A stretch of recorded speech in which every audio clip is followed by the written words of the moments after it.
اصول ثلاثه کلمه اصول جمع است از اصل و اصل در لغت عرب به معنای چیزی است که در آن چیزهای دیگر ساخته می شود. مثلا اساس دیوار فوندامنت آن است، اساس بنا فوندامنت آن است، اساس درخت ریشه آن است که درخت بر آن راست می ایستد، ستون آن کنده آن. اما در اصلاح باشد هر چیزی که از آن فرع سر می زند، زیرا فرع جز از اساس پیدا می شود. یعنی که درخت اگر ما مثال بگیریم، همون ریشه درخت کنده اش این اساس است و شاخه ها فرع آن قرار می گیرند، قسمت های از آن قرار می گیرند. پس عقیده این ریشه و فوندامنت است. کلمه ثلاثه سه می شود، الاصول الثلاثه. از نظر ساخت صیغه آن علم جمع است که برای حساب بیشتر از دو استفاده برده می شود و از نظر معنا باشد نام شماره است، شماریدن، عدد. و مؤلف رحمه الله تعالی رساله خود را آغاز نموده است با بسم الله الرحمن الرحیم. یکی از علمای بزرگ و معتبر و علامه های این زمان شیخ محمد بن صالح العثیمین فرمودند که مؤلف کتابش را با بسمله، با بسم الله الرحمن الرحیم آغاز کرد به خاطر پیروی کردن از کتاب الله سبحانه و تعالی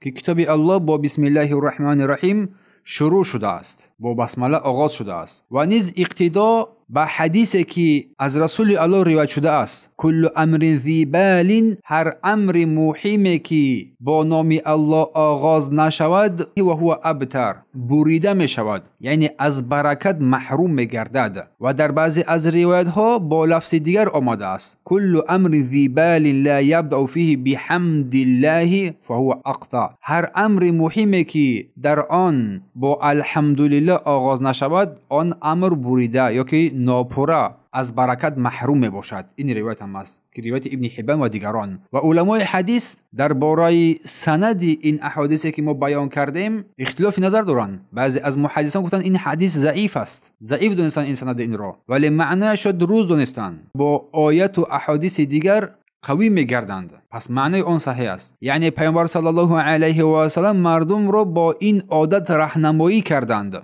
که هر کاری مهم را با بسم الله الرحمن الرحیم با الحمدلله آغاز کنند. اگر انسان به یاد الله و به نیت پاک کاری مهم را آغاز کند، آن کار از برکتش خالی میماند، ثمره حقیقی را از دست میدهد یا که ثمره نمیدهد اصلا. بارک الله فیکم.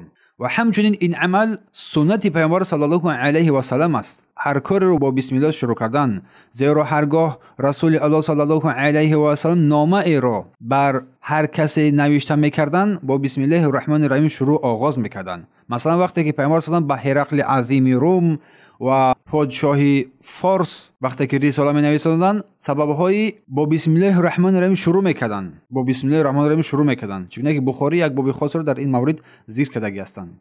پس سبب‌های افتتاح یعنی کشایش با بسم الله اقتدا با کتاب الله بوده است و اقتدا با سنت پیامبر صلی الله علیه و سلم و برکت جستن و ابتدا به نام الله. هر کاری نیک پایداری میدهد و قوی میگردد با بسم الله الرحمن الرحیم اگر آغاز شود، از برکت و فیض الله الرحمن بهره‌مند میگردد، چون همه چیز در عالم با نام الله آغاز شده است و بدون یاری او هیچ عمل به نتیجه نمیرسد. همین است که ما میگیم بسم الله، به نام الله. همچنین پیروی از علماها که تمام علماها تمام کتب خود را علمای دین با بسم الله الرحمن الرحیم شروع کرده هستند، زیرا عمل استواری آن این است که با کتاب الله و با سنت پیامبر آغاز می‌یابد. پس معنای بسم الله الرحمن الرحیم به نام الله بخشنده و به نهایت مهربان. بسمی به نامی، حرف ب برای استعانت یعنی به معنای یاری جستن و توکل کردن به کار برده می شود.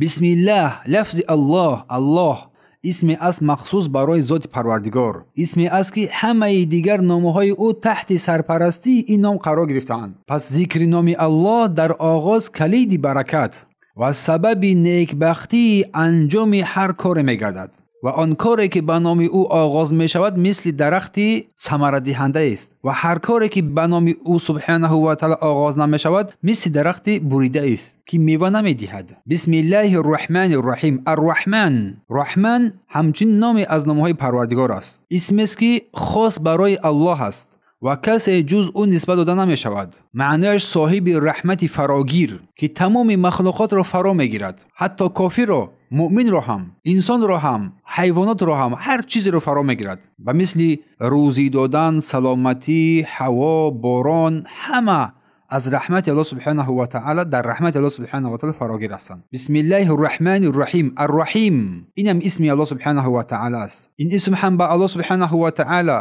داده می شود، هم به آدمان. اما بر آدمان رحم دلی کم است، اما پروردگار رحمت او همه چیز رو فرا گرفته است. چگونه که الله میفرماید لقد جاءکم رسول من انفسکم، در حقیقت پیامبری از خودشان به سوی آنها روانه کرده شد، فرستاده شد.